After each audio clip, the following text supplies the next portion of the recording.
How do you wake up, Governor Huckabee, Fox News contributor, former governor of Arkansas? Are you what? Oh, is that a beard we got going this morning? I like that. I like that too. Look at that. That's new. Yeah, I decided that I'm going to, rock a beard for you guys this morning. I've been away for a few days, and I said I'm going to keep it, mainly because it irritates my wife, and I figure at this age, why the heck not? So, hey, listen, it's a little early in the day for Slurpees, don't you guys think? I mean, unless they make them out of coffee these days, I'd wait till later in the day before I'd start slopping on those. I don't mean to brag, but we've been up for 4 or 5 hours. Yeah. It's like having a lunch Slurpee. It is. It is the lunch. It is. Well, Governor, I want to talk to you a little bit about what I find very creepy, which is this door-to-door vaccination effort by the administration. I think it sounds a lot like what happens in China. They have neighborhood people that go and check and make sure that, your fertility is not, out of check with what the communists want or whatever. I find this all very creepy. I want to know who's behind it.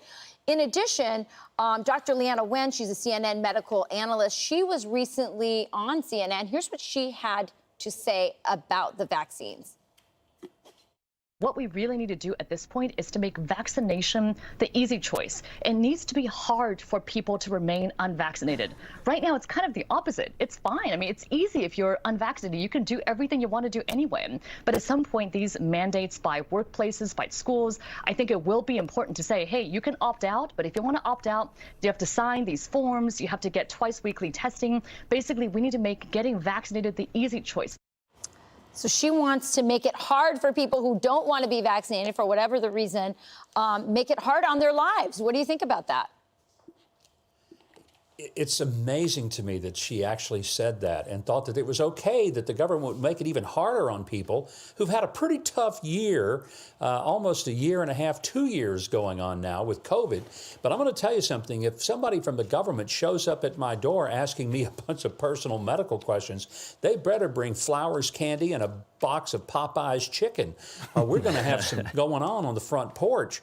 It's gotten ridiculous because it's become a political thing. Some people saying, I'm morally superior if I've had the vaccine, or others saying, I'm politically superior if I haven't. The truth is, this is a personal decision that people have to make. My wife and I had the vaccine mainly because we just wanted to be able to travel. We wanted to have the peace of mind. Hadn't had any effect. Some people think, oh, you bowed to the government. No, I have, a compromised lung because of having had pneumonia. It was the right decision for me.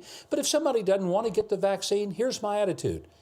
You're not threatening me. I've had the vaccine. I'm okay. Exactly. So if you don't want to get it, that's something you and your doctor ought to figure out together.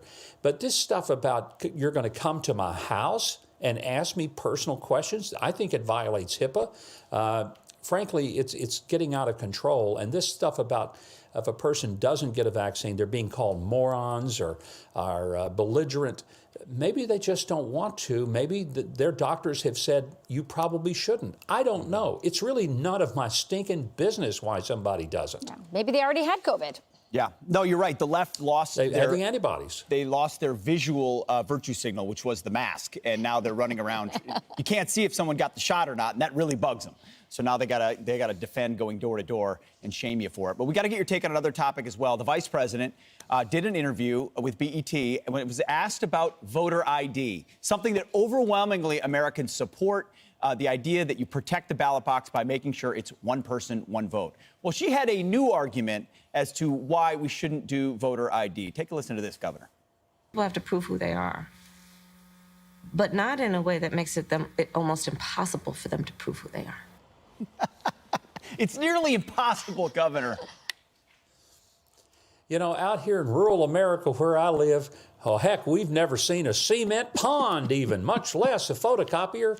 This is such an elitist, snobbish, and frankly, it's a racist attitude to say that people can't get a photo ID. If you go to the doctor, you got to have a photo ID, not just to get on an airplane. You could argue that some people don't fly, but you can't go to the doctor or dentist office unless you show up with photo ID. Does that mean that people in rural America, that people who are people of color, they never go to the doctor, they don't ever check into a hospital, they don't ever go into a large building, they don't ever cash a check, This is nonsense.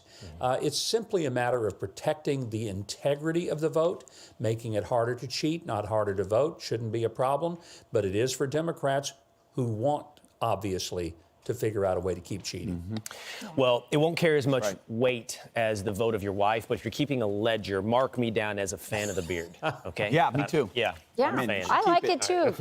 I like it too, Governor.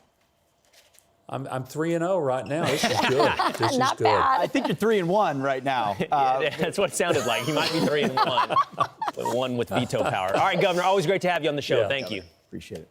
Have a great day with your Slurpees. Will do.